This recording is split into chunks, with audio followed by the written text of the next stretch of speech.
का मतलब है अविद्या, अज्ञानता।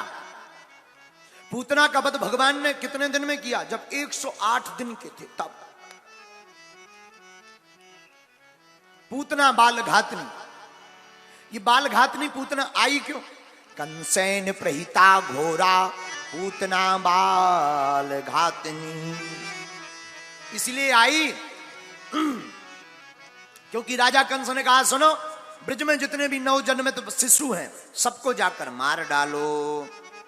पूतना मौसी मारने आई, कैसे? अपने स्तनों में विष लगाकर, जहर लगाकर। जितने छोटे छोटे बच्चे थे सबको स्तनपान कराने लगी, सब छोटे छोटे बच्चे मरने लगे।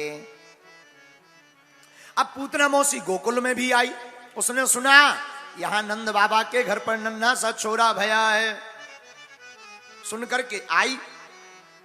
लेकिन पूतना अपने रूप में नहीं, नकली रूप धारण करके। कैसा रूप? एक संत कह रहे थे महाराज जी, पूतना जब रूप धारण करके आई तो ऐसी लग रही थी जैसे साक्षात लक्ष्मी जी। यहां एक बात समझने की है, कई बार असली प्रोडक्ट की जगह नकली प्रोडक्ट की ऐसी पैकिंग की जाती है कि असली भी फीका पड़ जाता है। हाँ, हाँ, नकली की ऐसी पैकिंग होती है कि असली भी फेल हो जाए। और हम आपको समझाना ये चाहते हैं कि जो ज्यादा चमक धमक में दिख रहा हो जरूरी नहीं वो असली है, हो सकता हो असली की नकल करके नकली ज्यादा चमक रहा हो। हाँ, हाँ, क्योंकि जो असली होता है वो फड़फड़ाता नहीं है। एक मित्र हमारे बहुत अच्छी बात कहते ने, एक मित्र कह रहे थे महाराज जो ज्यादा गंभीर होता, धीर होता, उससे समझ में आता है कि ये बहुत अच्छे हैं, गंभीर हैं। जिसके पास जो कृपा होती है वो प्रदर्शन नहीं करते, वो अपने आप हो जाता है। उसी प्रकार पूतना मौसी विचित्र रूप धारण करके आई, फेशियल ये सियल करके। और फेशियल के लिए हमारे एक संत कहते थे कि फेशियल उधार की सुंदरता है, उधारी की। और हम तो देखते रहते हैं कई बार, अब आजकल ब्यूटी पार्लर का भी बड़ा जमाना चला। ब्यूटी पार्लर में आदमी जितने भी जाते हैं, जाते तो बहुत अच्छे हैं, निकलत एकदम बगल भूरा है, सफेद सफेद लाल लाल, दूर से लगने लगता। बताओ, एक बार ब्यूटी पार्लर के चक्कर में हम और चंगी लाल हैरान हो गए। हाँ, हाँ, हमारा चेला है चंगीलाल। चंगीलाल गया लड़की देखने, लड़की का नाम मुन्नी बाई। मुन्नी बाई को देखने गया, थी तो वो कारी, और कारी इतनी कि अंधेरा भी शर्मा जाए। लेकिन ब्यूटी पार्लर का चमत्कार, तो कारी से कड़ियाई गोरी। चंगीलाल ने गोरी देख करके हां कह दिया, अपने गुरु को बताया, गुरुजी शादी तय हो गई। गुरुजी ने कहा बहुत अच्छा है। शादी के दिन बारात लेकर गया चंगीलाल। अब थी तो कारी, पर ब्यूटी पार्लर का कमाल, और कमाल इतना ज्यादा कि कई बार ब्यूटी पार्लर काले को भी इतना गोरा दिखा देते हैं कि गोरा भी फीका पड़ जाता है। तो वो सजी धजी मुन्नी बाई बैठी थी, लेकिन भगवान की कृपा भी कई बार बहुत अच्छी होती है। बरमाला का समय था, जब बरमाला डलनी ही थी तब तक पानी बरस गया, और पानी बरसो सो जितना मेकअप है तो पूरा बहागा, और ज्यों ज्यों पानी की बूंद करे त्यों त्यों गोरापन बाहर और कालापन निखर जाए। चंगीलाल ने गौर से देखो, चंगीलाल बोलो जय हो इंद्र देवता, आफत के पहले ही प्राण बचा ले। चंगीलाल ने लगाई दौड़, घराती बराती पीछे पीछे, कहां जा रहे? अरे बोले बजरंग बली है, लडुआ चढ़ा भी। किस बात के? पानी बरस गाओ, प्रोडक्ट धुब गाओ, पतो चल गो, भागो भागो। चंगीलाल बड़ी मुश्किल से बचो। और चंगीलाल ने एक सीख बहुत अच्छी दी। बोले क्या? बोले जो ज्यादा चमक रहा जरूरी नहीं वो असली है, हो सकता उस चमक के पीछे नकली हो, असल का नकल करने का तरीका हो। तो हम ब्यूटी पार्लर के विरोधी नहीं है, श्रृंगार के विरोधी नहीं है, पक्षधर हैं। सजना चाहिए, लेकिन सजना ही है तो इस सजना के लिए क्या सजना, सजना ही है तो उस सजना के लिए सजना है? सजना ही है, इस सजना के लिए क्या सजना, इस सजना के लिए, संसार रूपी सजना के लिए सजोगे तो काम में पड़ोगे, और परमात्मा रूपी सजना के लिए सजोगे तो राम में पड़ोगे। श्रृंगार ज्यादा करोगे तो वासना सताएगी, श्रृंगार ज्यादा करोगे नहीं सताएगी तो वासना वाले लोग आसपास घूमेंगे। श्रृंगार ज्यादा करोगे तो वासना सताएगी, लेकिन श्रृंगार परमात्मा के लिए करोगे तो उपासना सताएगी। है? तो हमारा श्रृंगार के विरोध में वक्तव्य नहीं है, हमारा ये कहना है कि श्रृंगार करना चाहिए। हम तो कहते जितना कम हो और ज्यादा करो, लेकिन ऐसा भी मत करो कि करिया से गोरे बनो। एक व्यक्ति का नाम था गोरेलाल। गोरेलाल एक सज्जन ने बताया, महाराज गोरेलाल को बुलाओ। हमें लगा गोरेलाल होगा तो गोरा होगा, लेकिन जब गोरेलाल आए सो से अंधियारो मचत गाओ। हमने कहा इनका नाम गोरेलाल नहीं, इनका नाम कारेलाल रखो। बोलो सीताराम, जोर से बोलो। तो पूतना मौसी ने भी श्रृंगार किया, लेकिन श्रृंगार नकली किया। श्रृंगार के पीछे रहस्य क्या, बनावटी श्रृंगार, छल दंभ का श्रृंगार। और भगवान ने एक बात बहुत अच्छी रामायण में कहते हैं,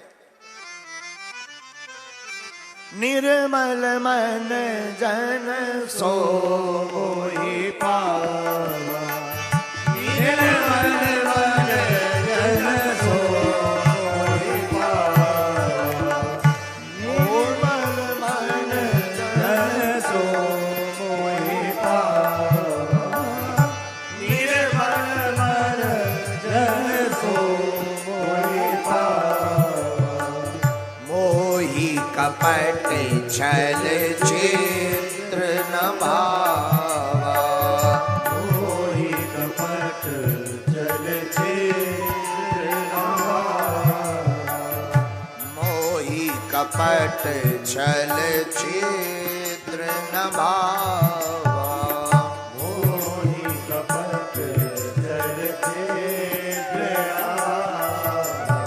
निर्मल मन जन सो मोहि पावा, निर्मल मन जन सो मोहि पावा। बोलो श्री राम जय राम जय जय राम, बोलो श्री राम जय राम जय जय राम, बोलो रघुपति राघव राजा राम, पतित पावन सीताराम, रघुपति राघव राजा राम, पतित पावन सीताराम, निर्मल मन जन सो मोहि पावा, निर्मल मन जन सो मोहि पावा।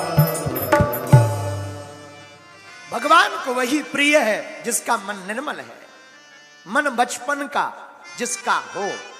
भगवान को वही, अच्छा बचपन का क्यों, बोले निश्चल निर्मल, निर्मल मन वाले को ही श्री हनुमान जी मिलते हैं, निर्मल मन वाले को ही भगवान मिलते हैं, जिसका मन निर्मल होता। लेकिन कई लोग बनावटी रंग के ढंग के इस दुनिया के बाजार में पड़े रहते हैं। कई लोग तो बोलते भी बनावटी, हमने तो कई लोगों को देखा है, वो तो बोलते भी बनावटी, हंसी भी बनावटी। हमसे एक सज्जन कह रहे थे, महाराज जी आप थोड़ा गंभीर हुआ करो, आपको लोग देखते हैं।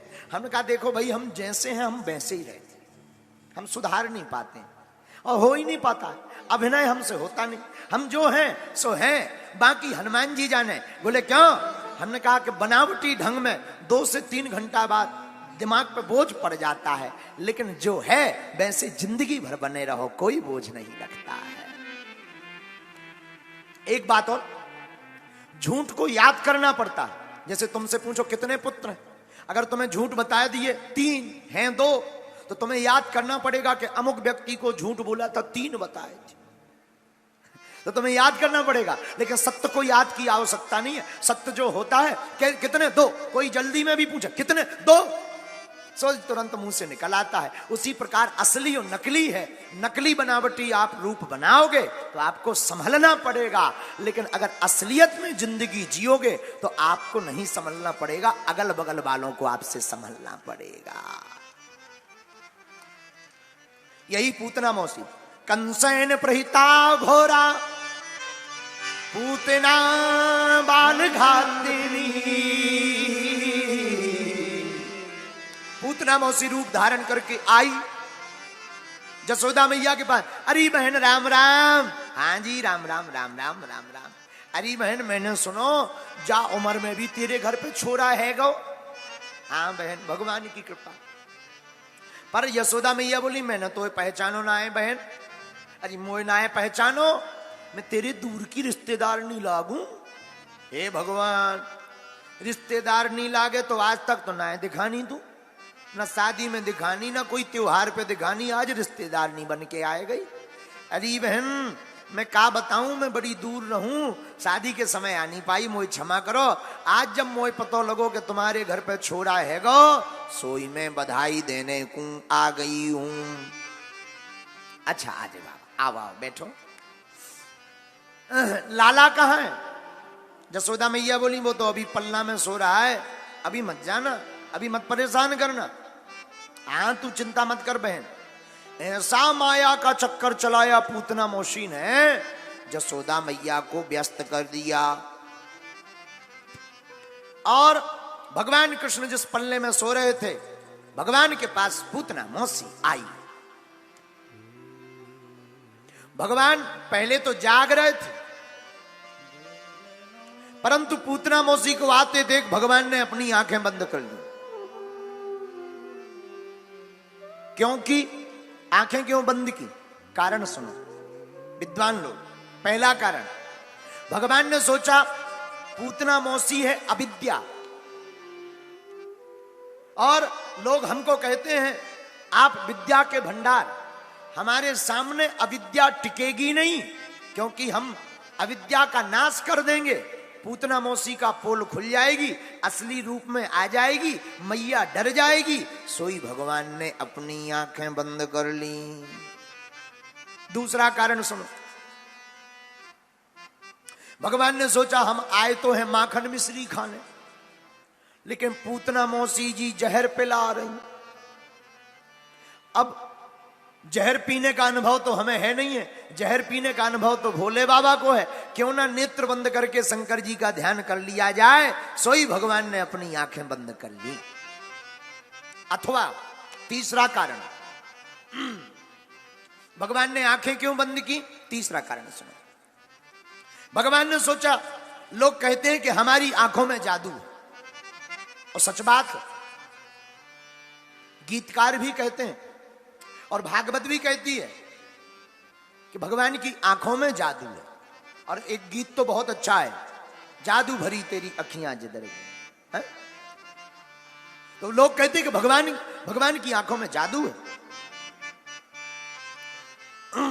तो भगवान ने सोचा कि हमारी आंखों में जादू है, कहीं ऐसा ना हो पूतना मौसी आई तो है मारने, हमारी आंखों के जादू में वो फंस जाए, मारना छोड़ दे और भाग जाए, चली जाए, या प्रेम में डूब जाए, तो ये पापनी बाल घातनी बच्चों को मारने वाली पूतना का हम वध नहीं कर पाएंगे, इसलिए भगवान ने आंखें बंद कर ली।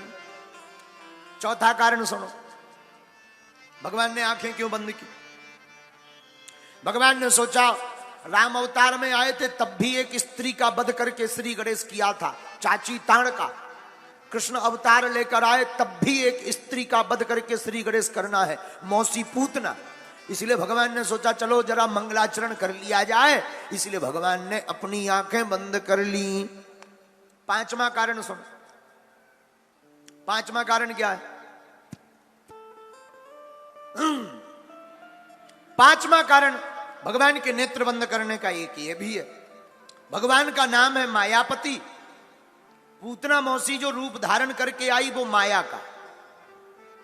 अब मायापति के सामने माया टिकने वाली नहीं है। भगवान ने सोचा कहीं हमने भर नजर देख दिया और इसकी माया गायब हो गई तो पोल खुल जाएगी, फिर ये भग जाएगी तो मरने से बच जाएगी। इसीलिए भगवान ने अपनी आंखों को बंद कर लिया।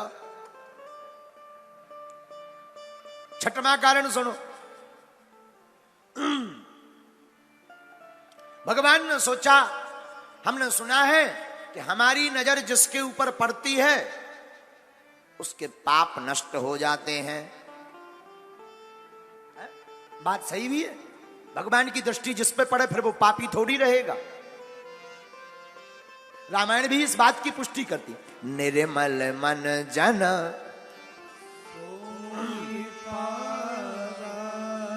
एक तरफ कहती कि मन निर्मल हो तो पाप नष्ट हो जाएंगे, भगवान मिल जाएंगे, लेकिन दूसरी तरफ गोस्वामी जी रामायण में फिर कहते सन्मुख हो ही जीव मोह जब ही जन्म कोटि अघ नासै।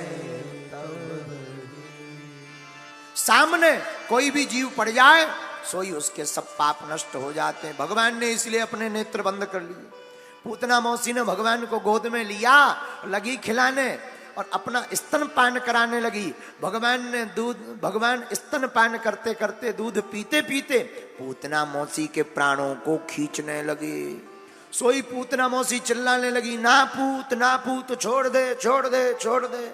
भगवान बोले काऊ मौसी जी कैसी रही, अब कितना भी चिल्लाओ छोड़ दे छोड़ दे। हमारी आदत है, एक तो हम किसी को पकड़ते नहीं, पकड़ते तो हम फिर छोड़ते नहीं है। भागी भागी पूतना मौसी मथुरा की तरफ जाने लगी। भगवान ने सोचा ज्यादा दूर आ गए, सोई भगवान ने पूतना मौसी के प्राणों को खींच लिया और 6 कोस का भारी शरीर लेकर के पूतना मौसी धड़ाम से पृथ्वी पर गिरी और हो गया गोविंदाय नमो नमः। बोलो बाल कृष्ण लाल की जय। और पूतना मौसी मर गई। नंद बाबा गए थे मथुरा। इधर यशोदा मैया ने ठाकुर जी को देखा पर भवन में कन्हैया नहीं दिखाई पड़े। रोने लगी मैया, जगह तगह खोजा गया। मथुरा की गली में भारी राक्षसनी के ऊपर ठाकुर जी खेल रहे और भगवान खेलते खेलते पूतना मौसी के ऊपर हाथ फटकारते हुए बोले कहो मौसी जी जय जय हो गई।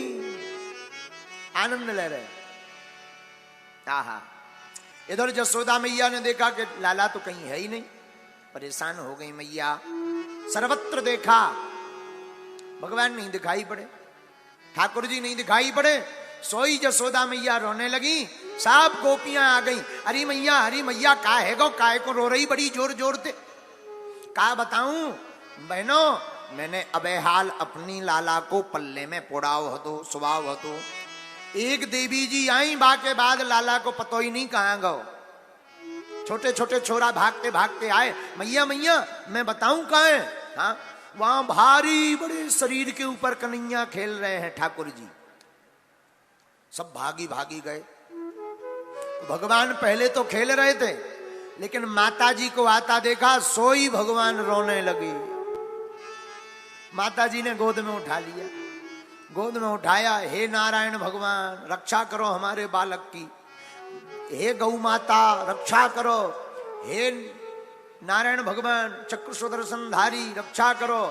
अब भगवान मनी मन बड़े हंस रहे, माता जी हमारे नाम से हमारी ही रक्षा करवा रही हैं। धन्य है माता जी। पर माताओं का भाव है, ठाकुर जी बड़ी लीला करते हैं। अब सब गोपियां और जसोदा मैया सोचने लगी, हे भगवान इतनी बड़ी राक्षसनी मरी कैसे होएगी। एक गोपी बोली हम बताएं। हाँ बताओ।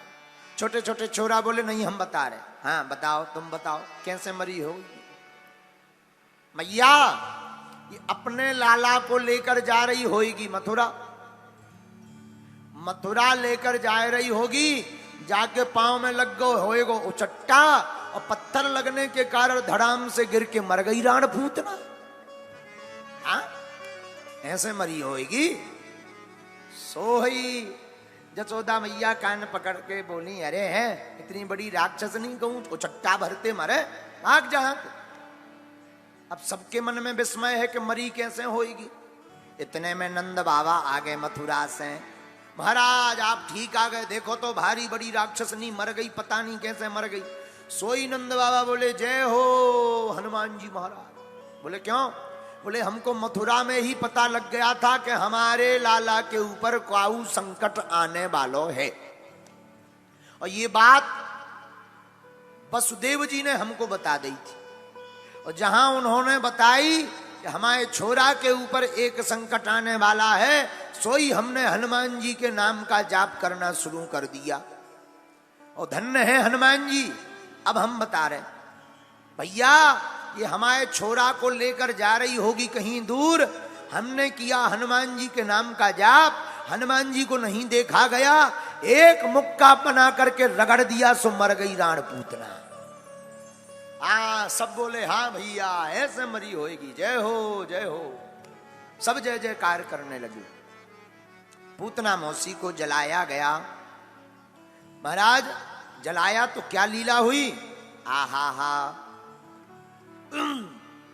भागवत कहती है भैया जब पूतना मौसी को जलाया गया तो दह्यमानश्च, जलाया गया तो शरीर से दुर्गंध नहीं, शरीर से चंदन जैसी सुगंध निकली। क्या कारण है? ये तो राक्षसनी है। परीक्षित जी हाथ जोड़ के बोले महाराज इतनी बड़ी राक्षसनी पर ये सुगंध क्यों?